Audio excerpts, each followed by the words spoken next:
Jau 4 gadus Daugavpils universitāte pulcē jauniešus, kuri par būtisku savas dzīves prioritāti izvirzījuši interesi par humanitārajām zinātnēm.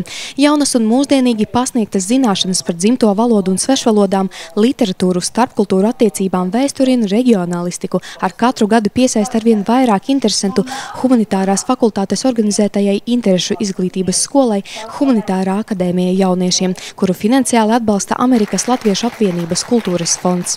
Par spīti tam, ka humanitārās jomas bieži vien tiek pozicionētas Latvijā kā mazāk populāras, taču mūsu jaunieši liecina pilnīgi pretējo, jo, piemēram, salīdzinājumā ar iepriekšējo gadu, mēs šodien izsniedzam par 11 certifikātiem vairāk nekā iepriekšējā gadā.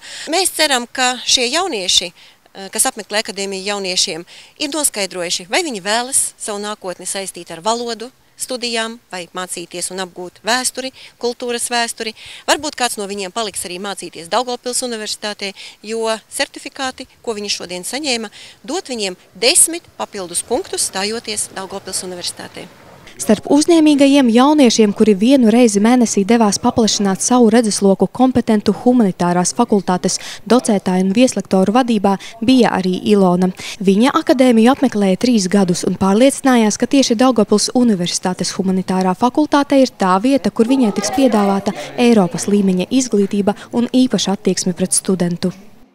Katru reizi mums bija kaut kādas lekcijas, pie mums brauca gan rakstnieki, gan arī citi interesanti cilvēki.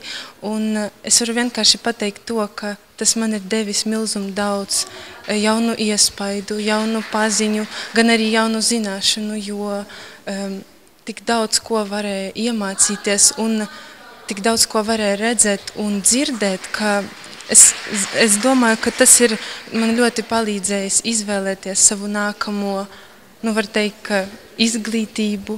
Daugavpils universitātes humanitārā fakultāte pētot mūsdienu vidusskolu beidzēju pieprasījumu jau no nākamā studiju gada piedāvā plašāku valodu studiju spektru. Mēs piedāvājam šogad arī jaunu programmu spektru. Mēs ļaujam visas fakultātē piedāvātās svešvalodas miksēt savā starpā, jo agrāk tā nebija, bet tagad arī tiem, kas vēlas studēt latviešu un krievu filoloģiju, mēs piedāvājam kā otro specialitāti jebkuru no tām svešvalodām, ko piedāvā mūsu fakultāte, proti spāņu, zviedru, vācu, franču, angļu, krievu, latviešu. Perspektīvas ir ne tikai valodu studijas.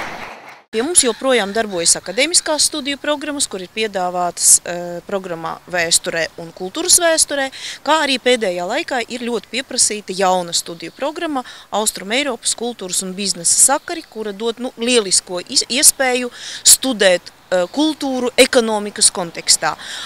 Un viena no iespējām pēc šīs programmas, kā arī pēc citām programmām, turpināt studijas profesionālajā maģistra studiju programmā starpkultūra attiecības. Papildināt savu zināšanu bagāžu nekad nav par vēlu, tāpēc, ja arī jūs ir ieinteresējušas humanitārās zinātnes, Daugavpils universitātes humanitārās fakultātes studiju iespējas meklējiet mājaslapā www.du.lv vai zvanot pa tālruņiem 654 24 238 vai 202 18 334.